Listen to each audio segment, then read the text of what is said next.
4 PM news network में दोस्तों आपका स्वागत है। मैं हूं आपके साथ राशिद ज़हीर। ये चहमे गोइयां तो लगातार हो रही हैं कि ईवीएम में छेड़छाड़ हुई है। क्या हुआ है? महाराष्ट्र का वो फैसला मध्य प्रदेश और हरियाणा को लेकर के दोबारा से ताज़ा कर गया।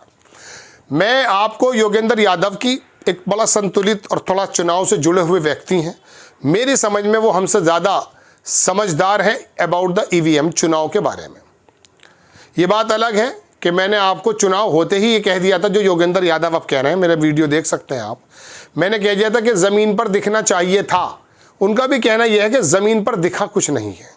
गांव ने और शहर ने एक सा व्यवहार किया, ऐसा आज तक नहीं हुआ। गांवों के अंदर भारतीय जनता पार्टी कमज़ोर रहती है, शहरों में थोड़ा मजबूत रहती है। लेकिन यहाँ तो एक सैड़ा मतलब वन टाइम में 6 रीजन है महाराष्ट्र के, एक सा ही वोट मिला है। उसकी बारिश में अजीत पवार भी फल फूल गए, शिंदे भी फल फूल गए और भारतीय जनता पार्टी भी उसी अनुपात में चली गई। उन्होंने कहा ऐसा तो 1-2 बार हुआ है कि लोकसभा के अंदर वोट कुछ कम मिला और विधानसभा में मिल गया। लेकिन वो 2 बातें मैंने जो आपसे शुरुआत में कह रहा था कि अगर इतनी ज़बरदस्त आंधी शिंदे के पैसों की बरसात की थी तो वो नज़र क्यों नहीं आ रही थी।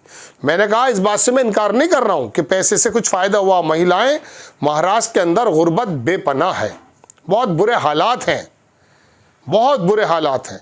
तो वहाँ 1500 रुपये माहवार और 7,500 रुपये गए, महिलाओं में गई, लेकिन वो प्रतिशत 2 है। मर्दों के बामुकाबले 4% ज़्यादा महिलाओं ने वोट किया। अब उसको आप करेंगे तो 2% आप आधा मान कर चलेंगे, चूंकि टोटल वोट में 4% हुआ है तो आधा आधा कर लेंगे आप। अब योगेंद्र यादव ने मशीन पर सवाल खड़े कर दिए हैं। ये है असल बात। आपको मैं दिखाता हूँ, उन्होंने ट्वीट किया, कई सारे प्रोग्राम में वो आए। उन्होंने कहा महाराष्ट्र चुनाव का परिणाम पारंपरिक तर्क और चुनावी अनुमान से परे है। 14% का बड़ा अंतर भाजपा और महाविकास अघाड़ी के बीच, ये अंतर ऐतिहासिक और सभी अनुमानों से परे है। परंपरागत पैटर्न का टूटना, ग्रामीण शहरी क्षेत्रीय विभाजन जैसे परंपरागत पैटर्न इस बार पूरी तरह से गायब दिखे। जो बात मैंने आपसे कही थी, लोकसभा से विधानसभा तक का बड़ा बदलाव, कुछ ही महीनों में मतों का इतना बड़ा अंतर असामान्य और अभूतपूर्व है। ये संभव है। पुलवामा की घटना होती है 2018 में, मध्य प्रदेश मेरे ख्याल से 1-2 जगह हारे थे, 19 में जीत लिए थे, लोकसभा जीत ली थी। क्या ये केवल चुनावी रणनीति का परिणाम है या इसके पीछे कोई बड़ा एक्स फैक्टर है? चर्चा इन परिणामों के राजनीतिक और सामाजिक प्रभावों पर है।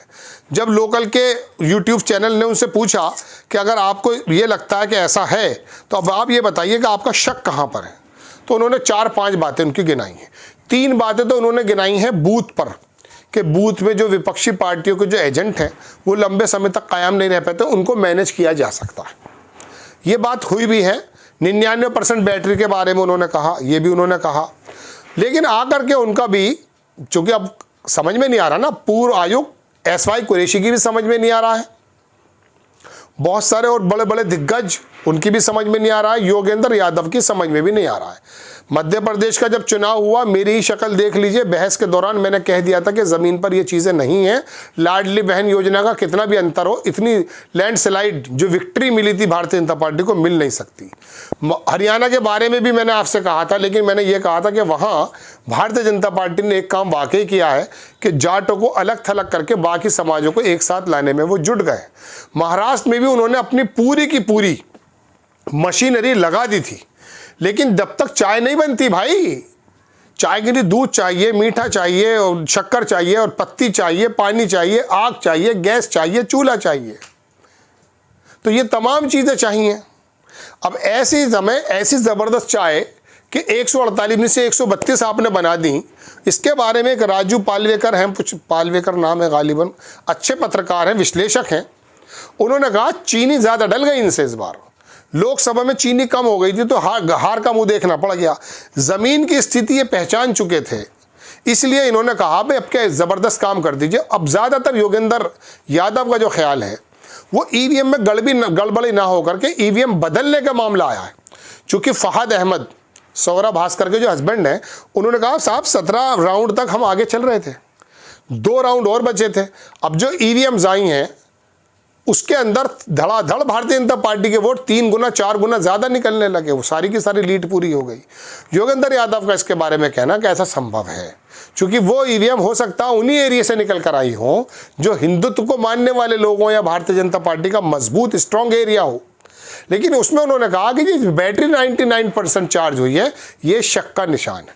अब देश के अंदर सोशल मीडिया पे योगेंद्र यादव जैसे और बहुत बड़े बड़े राजनीतिक पंडित इस बात को पचा नहीं पा रहे हैं, लेकिन देश का जो गोदी मीडिया है वो टीवी पर ये खबरें सब खत्म करके सिर्फ ये बता रहा है शिंदे को कैसे मनाया जा रहा है, भारतीय जनता पार्टी ने क्या ज़बरदस्त काम कर दिया है।